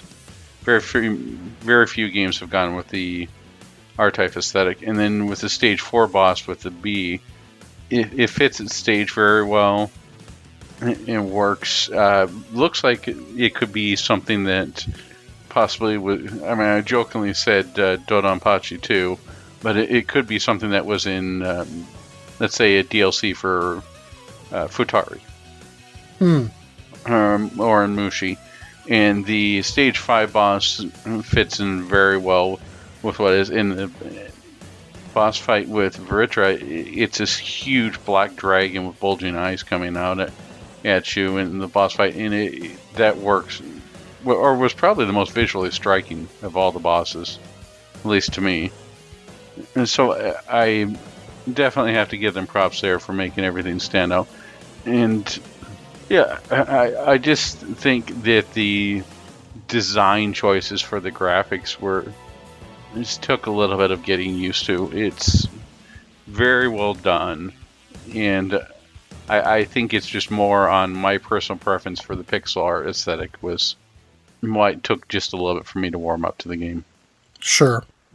Well, and there's also a lot of elements in the design that are heavily inspired, if not outright ripped off, from other franchises. I mean, I see elements of Gradius, I see elements of R-Type, I see elements of the Darius series. There are certainly areas of the design and visual elements in the game that are reminiscent of other shmups. And at this point, it's kind of hard to avoid that, but it almost feels like some of the design aesthetic was the developers wearing their influences on their sleeve. Which is fine. I would have to say, with the exception of maybe the Stage 3 boss, nothing feels copy-pasted out there. And I think we can use the term homage for this, because I didn't immediately go, hey, that's exactly like it was from R-Type. This game was not accused of ripping off sprites. They put in the work. Even if it borders a little close to the the source material, it varies enough that they could call it their own work. Yeah, that's a good way of putting it. And I know we've talked about this before, but speaking of the sound, the orchestral score for this game, with the exception of Stage 5, really goes in well. Or I should say stages 1, 2, 5, and 4, 5, and 6 there. That's really the orchestra. When you get to Stage 3, it becomes very electronic, which is neat, because it lets you know that you're not going through a fantasy here. This is more biological, and I think that was a nice touch. I have to say, with Stage 5 almost feels like a Final Fantasy exploring the world theme to me. That was the only part that was a little bit off-putting. I felt like I should hear that sound. We're encountering some monsters here and getting ready to fight in just a moment. It didn't quite fit for what I thought Stage 5 going through a forest should be. But by and large, the soundtrack was exceptionally well done, and I would love to see, you mentioned earlier metal or rock influence. I would love to see a metal or rock version of the soundtrack. That would be nice DLC or something that they could add in there. The explosions, which are always very noticeable, I'm looking at you, Steel Vampire, are punchy and work well. And that's one of the things that I'll talk about this a little bit later, but as I'm playing through Gunbird, I've noticed that it may just be the City Connection port. Man, something's off with those explosions on there. They don't sound punchy at all when I'm playing on the Steam port of Gunbird. Oh. It's really taking me out. Sure. Well, some of it may be the game's vintage, but yeah, I get what you're saying.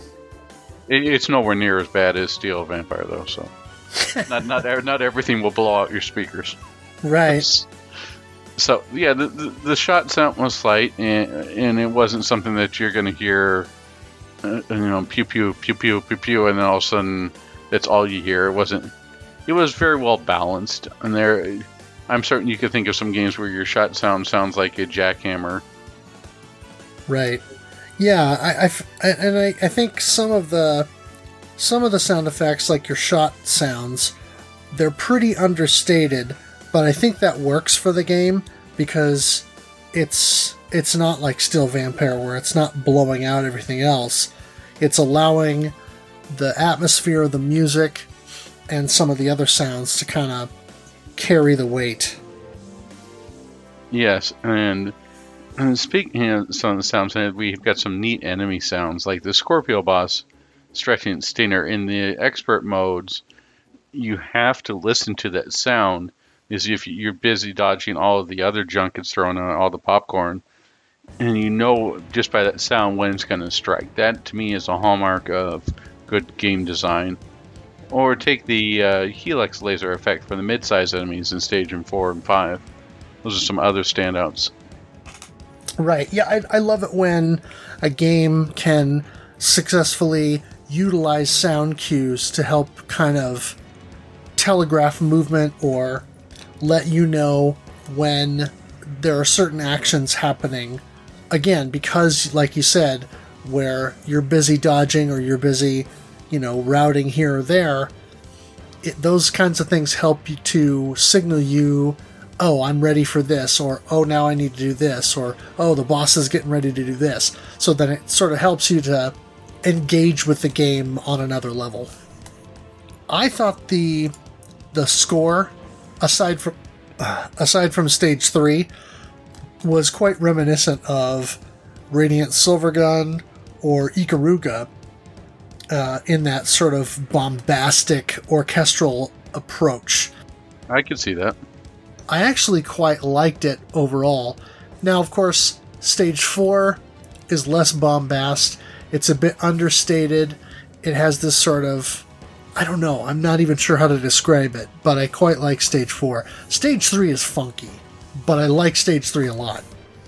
And stage 4, as I said earlier, it really feels like it belongs in Final Fantasy as you're exploring the world. To me, it seems a bit out of place, but I could understand where you're saying it's a bit understated for what you're going through. And you said stage 5, stage 3 is very upbeat. Yeah, it's definitely a departure from the rest of the soundtrack. And at first it strikes as a bit odd, but it ends up fitting really well with the way the stage is laid out. Yeah. There's a little bit of kind of playful electronic stuff going on in there that reminded me just a little bit of one of the Zuntata pieces from Darius Gaiden. Not a direct comparison, I would say, but it just sort of gave me a little bit of that vibe, which I kind of dug because that's a great soundtrack. Just real briefly on the scoring, the boost mechanic, which is the main thing in the game that's sort of the hook for gameplay, is also what drives the scoring. So the main thing with the scoring is that you have a multiplier that you can drive up by using the boost laser or the boost weapon. When you do that, that increases your multiplier up by a certain amount depending on how many enemies you're taking out with it or how frequently you're using it. So there's kind of this push-pull effect that's going on because your multiplier, when you're not killing enemies, the multiplier sort of slowly ticks down 0.1% at a time, and so you constantly want to be taking out enemies, and in order to make that amount climb, you want to use the boost. You can get a little bit of a slow climb if you have a large group of enemies that's coming at you all at once, a ton of popcorn, for example, and you take them all out very quickly with your standard weapon, but you'll get way more of a multiplier bump by using the boost on those same enemies. So that's kind of the thing, is to sort of learn where and when to time your boost laser usage to maximize the large groups of popcorn and things like that. I started using the boost early on just as a means of having a stronger attack to use on mid-size enemies and bosses to sort of take them out quicker. But once I learned that, you get a really big jump in your multiplier when you use boost on a large group of popcorn, well, that's when I started sort of prioritizing those situations so that I was using boost more so on standard enemies instead of the larger ones, because that's where your real score boost is going to come out. The interesting thing is that the multiplier rate goes up by a wide margin. I initially thought it capped out at 15 times. Then later, in like a day or two later, I was playing and I got my multiplier up over 30. And a couple of us were theorizing, well, maybe it caps out somewhere, like a multiplier or a multiple of that, like a 64 or something like that. But I was watching a playthrough that someone did on expert difficulty. It was a no miss, 1cc, and that playthrough ended up with a score of over 108 million points, and their max multiplier at the end of the game was something like 142.8. And so obviously that's not the ceiling. I don't know what the multiplier ceiling is, but I would be interested to know if anyone has figured that out, or if anyone has dug into this game enough to sort of reach peak multiplier, because I would be very curious to know what that is. Because when I was looking at some of the top runs in normal difficulty, I think the top score was something over 60 million. So obviously there's a lot more headroom, particularly once you move up into the higher difficulties, because there are more enemies and more targets that you can take out. So I'll be real curious to see if anyone has figured out what the game's actual max multiplier is. Did you engage with the scoring system much, or were you mostly playing for survival? I was mostly playing for survival, but I think I maxed out at 25 when I was trying, but I didn't push it any farther than that. And to be honest, with this game, I hate to use this term, so I'm going to say it once for fear of summoning Metal Jesus, but it appears to be a little bit of a hidden gem. It's something that not a lot of people have seen or played, and when they give it a chance, they find it very interesting. But there's not something that you're going to see on STG Weekly, or it's not something that you're going to see in strategy wikis, STG, or even a lot of stuff on the farm about it. I don't know if that's because of its mobile originally and people are dismissive, or if it's something that just doesn't have the recognition. I'm not sure. Yeah. The interesting thing when I was looking online is that there are several videos on YouTube highlighting Vritra Hexa and showing off gameplay. There's a couple of 1cc runs through the different paths and stuff, but there were literally 3 videos on YouTube that I found that are 1cc runs of Vritra. One of them is mine. One of them is B.Reality's run from this last month, and then one of them is this expert mode run that I just mentioned.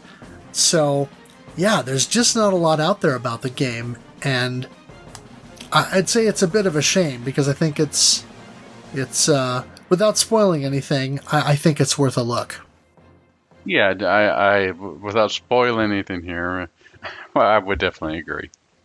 So, now that you give us a quick spoiler alert, would you like to tell us your impressions of the game? Yeah, I mean, overall, I think this is a pretty strong showing. Additional quality of life features notwithstanding, and obviously this having been built from a foundation of the existing mobile game, but they really took that concept and ran with it, and they fleshed it out into something that I think is visually appealing, is fun to listen to, is fun to play, and is well designed enough that, this tiny studio has really made a fairly slick professional product that is pretty impressive for what I'll call an initial effort in the genre, and certainly one of the first games that they've ever developed. So, I don't know if any of the team have worked on other shooting games before, but I would say if they hadn't, then this is a very strong initial showing, and I would be curious to see what they're going to do next, including the forthcoming title that I mentioned at the top of the show. Yeah, I don't get the feeling from this that this was a indie project. It definitely does not give off the vibe of something that. What was the trilogy that we did earlier? I'm trying to think with the one Raystorm. No, similar to Raystorm. The Tale of Altine X. Yes, that definitely gives us an indie vibe, which is fine. But it feels very polished and professional. It feels ready for, let's say, Play Asia to do their part, or to be on the Switch on the eShop. Sure. It's definitely could pass that title. There's some, as you mentioned, there's some things that could be added in there with quality of life, as we talked about earlier, but it doesn't have to be there in order for this to be game. There are games on the eShop with much less. So, right. I would say that for most people that they should definitely give it a shot. I think it's a breath of fresh air from your typical Danmaku game. I love playing Danmaku, and I love playing like our current one with Gunbird and Strikers, and all these Psycho games. But there's something about having your standard STG that can be quickly picked up and played that is very much comfort food for me. I like being able to spend 5 minutes and feel like I got something out of it. And this game definitely hits a mark with that. I also like that they're not punishing you. The only thing I wish was maybe a little bit more done was some of the weapon types end up becoming a lot more useful than others with when you start playing on the higher difficulties. So I'm not sure how well the balance comes into play there, but to its credit, each one of the weapon types feels distinct enough to stand on its own. So there's nothing where it goes like, oh, this is just a copy paste of this other laser, or this is just a copy paste of that. It's very well done, and I hope that this game gets some more recognition, or the recognition it deserves in the future, and more people give this a try. Yeah, and I think given that that Neotro's next game is supposed to be coming out not only for PC but also for consoles next year, I would say it would be cool if they could then backport some of the Hexa content, or the Hexa mode, if you will, into the Steam version of this game, or make it a separate release or something, and then maybe do a console release of Vritra based on the Hexa port, but then adding in Mugen and Setsuna and kind of making that a definitive sort of final director's cut, if you will, version of the game that would be made available to a wider audience. Because I think there's enough of an audience now, particularly I think guys in our age group, people who are a little bit older, grew up playing more of the traditional shmups, may not be as open to the Danmaku style, but would dig a game like this where they can kind of see the Gradius, R-Type, Darius type roots and influences in the game, but still does enough of its own thing that it's going to stand out and give people something that will feel familiar but also unique at the same time. And even with the way that things are now, I mean, Steam, the audience is huge, but at the same time, I still feel like you reach a bigger audience on a console eShop than you do with anything that Steam can provide. I think that for this type of game too, the audience is going to be primarily on console. It would definitely be sad if this title were never to get off of Steam. It's something that should be celebrated and ported over, just like Crimson Clover was. I mean, look what happened with that. That game was $1.99 on Steam for decades, and then they poured it over to Switch, and all of a sudden now everyone's going, "This game's amazing!" Right. It's the poster child for this stuff, and I think that they should give it a shot by pouring over, or even looking at. Look what it did for Devil Engine. People were talking about Devil Engine, lawsuits and other fun stuff aside. That game sold really well because it was on the eShop and people were able to get visibility and see it. Then the Rolling Gunner, even though it's not quite as successful as Devil Engines or Crimson Clover, it still did pretty well and even got a physical release. So it's if Vritra was to release on the eShop, PSN, etc., and then came out with, like, let's say a limited physical, because there's only 55 companies doing physical games these days, we could definitely see this game as taking off. Yeah, and I think I would certainly be interested in giving this game another look beyond what's in the Steam version. If, like I said, if they came back out and put in the Hexa content so that you had the branching paths and a little bit more of that replay value. You know what this game really reminds me of? It reminds me of like the redo for Steel Empire.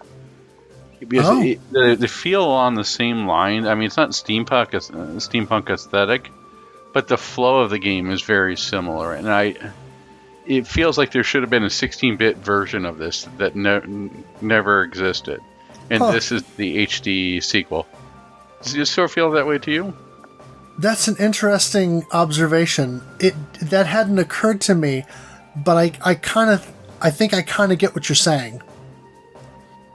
Yeah, I mean, the graphical style is very similar to Steel Empire, at least with the HD report on there, and it plays pretty similar too, right? Where you get two ways to control your speed, and then with the airplane versus the blimp, and the way that it's going, it's not quite old school, but it's not, you haven't reached Damaku, and it's sort of in between. But it's got a good flow. Yeah, it feels like there should be a 16-bit version of this that came out on the Genesis or something that never did. Huh. Yeah, that's an interesting perspective.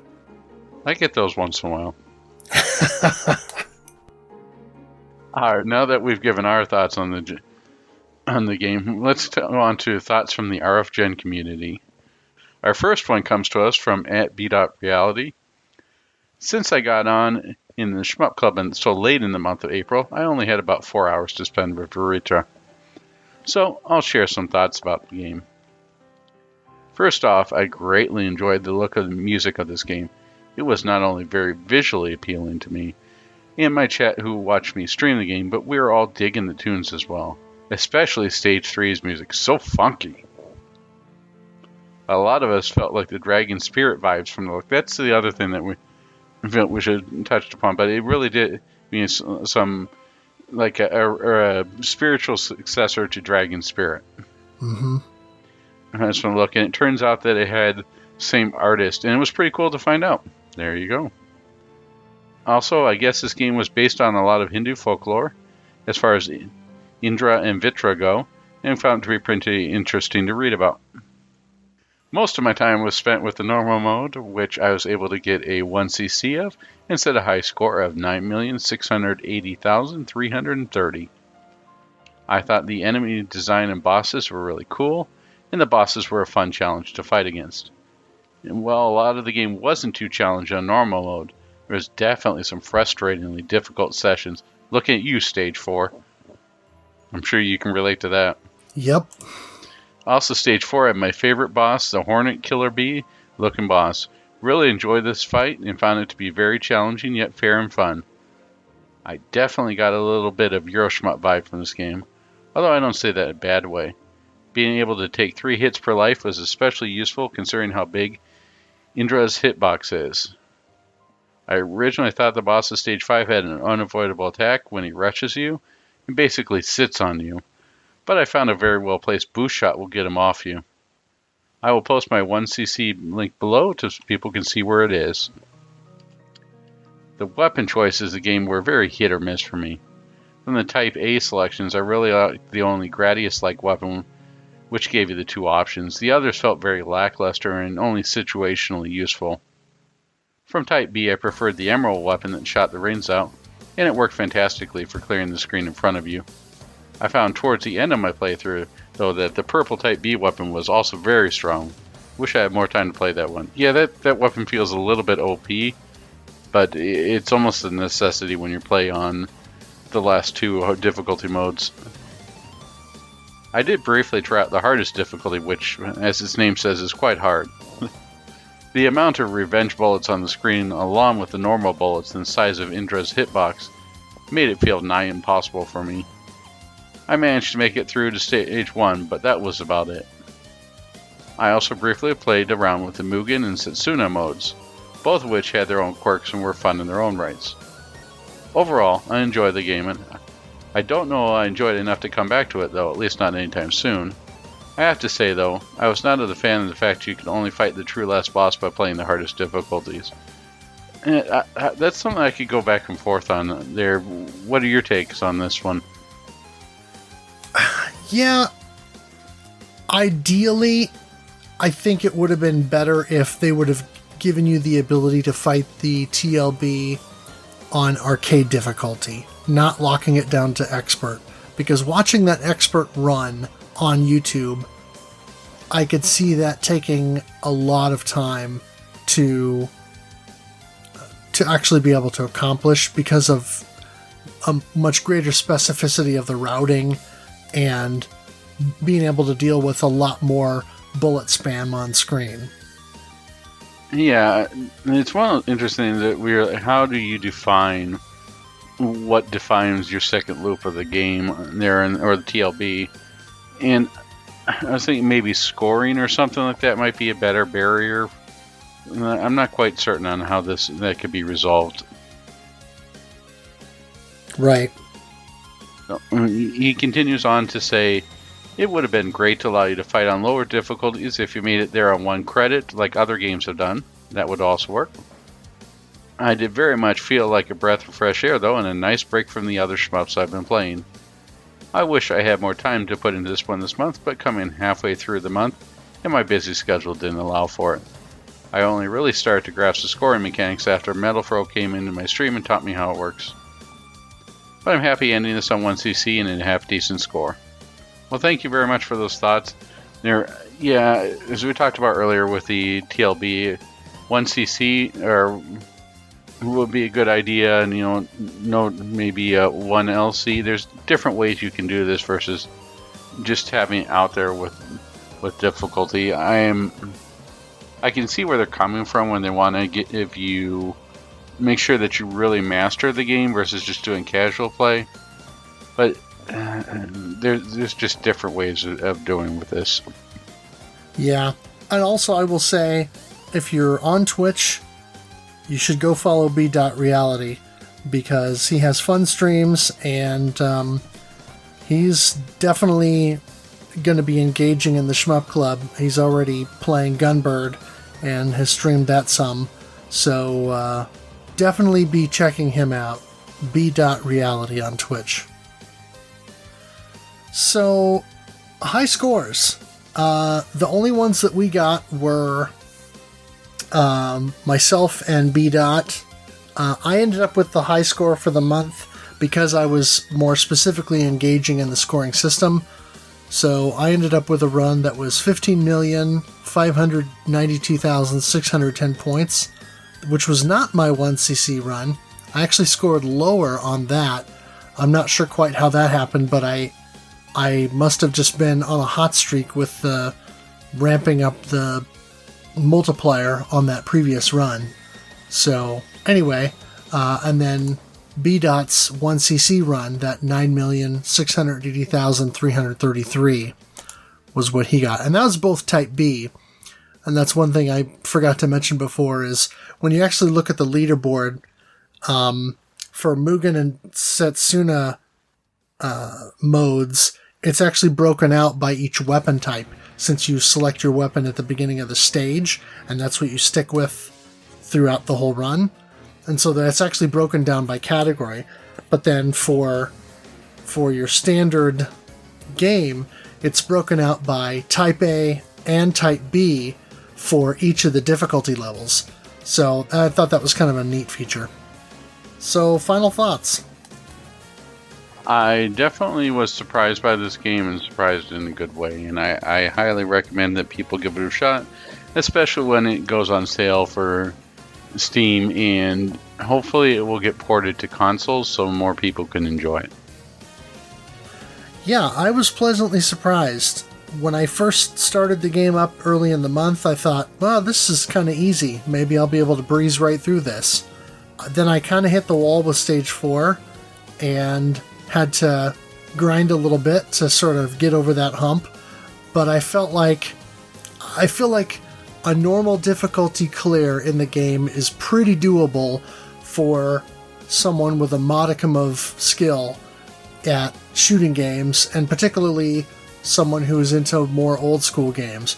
Once you move into arcade difficulty and above, things start to get obviously harder and will require more practice, more diligent routing, and sort of figuring out how to approach the game, and particularly with weapon management and learning the scoring mechanics, since arcade and above difficulties have the ability to earn extends, and so you definitely want to be engaging in the scoring system at some level to make sure that you're earning enough to get those lives. But I was pleasantly surprised by this game and felt like it was a good pick to kind of contrast some of the other stuff that we've played recently, and to contrast some of the older sort of classic shmups that are pixel art based and things like that we've played, that this sort of serves as an homage to while still having its own identity. In short, play it. Yeah. And speaking of play, what are we playing next? Well, this month, as we record this, we're in the middle of May, so we are already engaged with Gunbird, which was an arcade shoot-'em-up from Psychio, their second shooter and their third game overall. It got released on PlayStation 1 and Saturn in Japan. We got it here in North America as Mobile Light Force, for reasons. And then it also got a PS2 port in Europe. And then, excuse me, it's been more recently released through Zero Div and City Connection on the Switch and on PC through Steam. Yeah, it's an early Psychio game, and it doesn't mean that it's any less playable. But you could definitely see the start of several things that will become hallmarks of their development process. Right. And a couple of things that are holdovers from some of the team members' earlier games, which we can get into at that episode. And then next month, for June, we are going to finally be taking on our first Game Boy title. And that is going... right. Tetris is not a shmup. But no, we're going to be taking on Mercenary Force, which is a unique little shoot-'em-up from a company called Meldac that published that. They only published a handful of games in the early 90s, but this is one of them, and it's an interesting shooter that sees you taking command of, instead of a ship or a vehicle or craft of some kind, you're taking control of a squad, essentially, of different characters from kind of feudal Japan perspective, and going through and taking out enemies with this squad of people. And so it'll be a very different approach, but I think it's an interesting game that will be a fun discussion to have when we talk about that. Looking forward to it. All right. I'd like to give a couple shout outs here before we close out. I'm going to thank Ed, aka Ed209, from Studio Mudprints Bullet Heaven for the logo, as well as the logo that we have on our shirts. So I'd like to thank Kogosu for the intro and outro music, everybody at RF Generation, and everyone at the RF Generation Playcast. I'd like to thank MetalFRO for making interesting videos and always making sure to take time to give pets to his dogs who constantly interrupt him. Yes. Yeah, they are, the dogs are sometimes one of the many things that keeps me from getting a 1cc. I can blame it on the dog, right? Yeah, I think that's legal in 48 out of 50 states. You should be all right. Nice. All right. Anything else we need to mention before we wrap up? Yeah, I'm just going to say, get it in now and make sure that you get your riding games ready, because we are planning something big for the summer of next year. Oh, yes. The Summer of Riding. So be looking forward to that. All right, well, thank you. Please be excited. Yes, please be excited. All right, well, thank you all so much for listening, and we will catch you next month. Thank you.